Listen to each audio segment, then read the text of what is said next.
निगम के चुनाव पास आने वाले थे। पूरे कानपुर शहर में टिकट को लेकर मारामारी शुरू थी, लेकिन सबसे ज्यादा चर्चा में वार्ड नंबर 40 की सीट थी।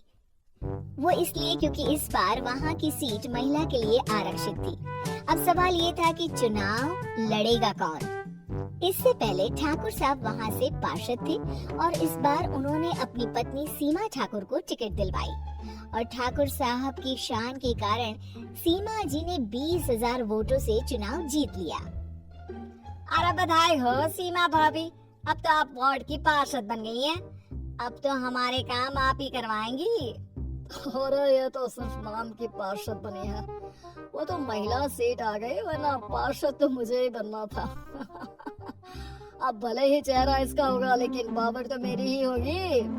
अरे वाह भाई साहब, क्या दिमाग लगाया है आपने भी। आइए आप लोग, खाना लगा दिया है सबके लिए। सीमा जी पार्षद बन चुकी थी, फिर भी उनकी एक ना चलती। सारे काम ठाकुर साहब खुद ही संभाल लेते और जहाँ जरूरत पड़ती वहाँ सीमा जी का अंगूठा लगवा लेते।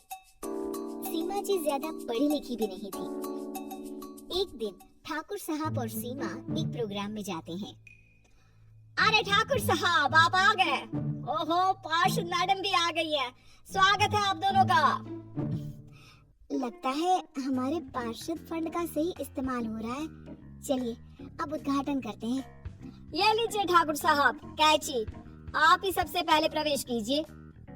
सब लोग आगे निकल जाते हैं और सीमा जी पार्षद होने के बावजूद भी पीछे खड़ी रह जाती हैं। वो देखती हैं कि वेलकम बोर्ड पर उनका नाम है, लेकिन महिला होने के कारण कोई उनका सम्मान नहीं कर रहा। अगले दिन एक आदमी उनके घर आता है। अरे ठाकुर साहब नमस्कार। कल ना हम नोटिस किए कि हमारा घर तो अवैध है और नगर निगम वाले उसे तोड़ने आ रहे हैं। अरे कुछ कीजिए ना ठाकुर साहब। देखो भाई, मैं तो ज्यादा कुछ कर नहीं सकता, पर अगर तुम सबकी जेब गर्म कर दो तो कुछ हो सकता है। कुल मिलाकर 4 लाख लगेंगे। अरे 4 लाख ठाकुर साहब? अरे भाई, मैं अपने लिए नहीं मांग रहा हूँ। दरोगा है, इंजीनियर बाबू है, बड़े साहब है, सबको देना पड़ता है ना थोड़ा थोड़ा। बोलो है मंजूर? तभी वहाँ अचानक सीमा जी आ जाती हैं। अरे ये आप क्या कर रहे हैं? पहले इन्हीं लोगों से तो आपने वोट मांगे, अब इनसे ही पैसे ले रहे हो। अरे चुप रहो तुम, तुम्हारा काम है सिर्फ अंगूठा लगाना, तुम वही किया करो। मुझे दूसरे काम तुम मत सिखाओ, समझी? और तुम ना जाओ, अब पैसे लेकर आओ, वरना जेसीबी किसी भी वक्त आती होगी। सब कुछ ऐसे ही चलते रहता है। एक दिन सीमा जी और ठाकुर साहब को एक लोकल मीटिंग में बुलाया जाता है। वहाँ पर कई और अधिकारी लोग भी मौजूद रहते हैं। अब मैं चाहूंगा कि ठाकुर साहब हमारे बीच 2 शब्द कहें।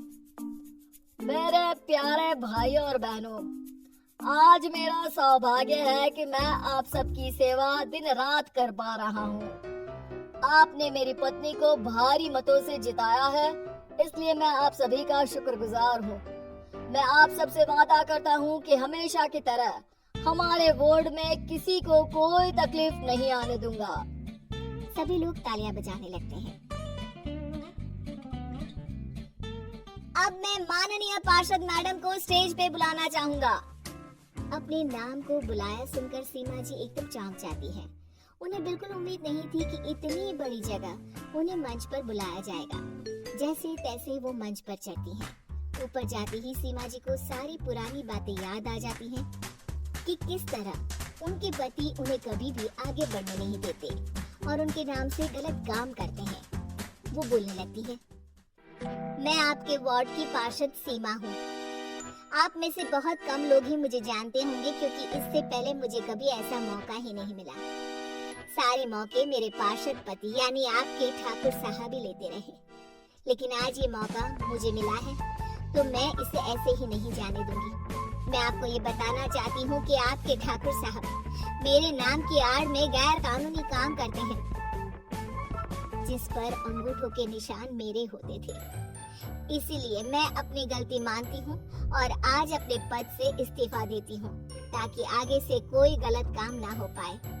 अब फैसला आप सबके हाथ में है कि आप हमें क्या सजा देना चाहते हैं। सीमा जी की बातें सुनकर ठाकुर साहब के चेहरे का रंग उड़ जाता है और वो शर्म से मुंह नीचा करके वहां से चले जाते हैं और पद से इस्तीफा देकर ही सही सीमा जी अपने आप में आत्मविश्वास महसूस करती हैं।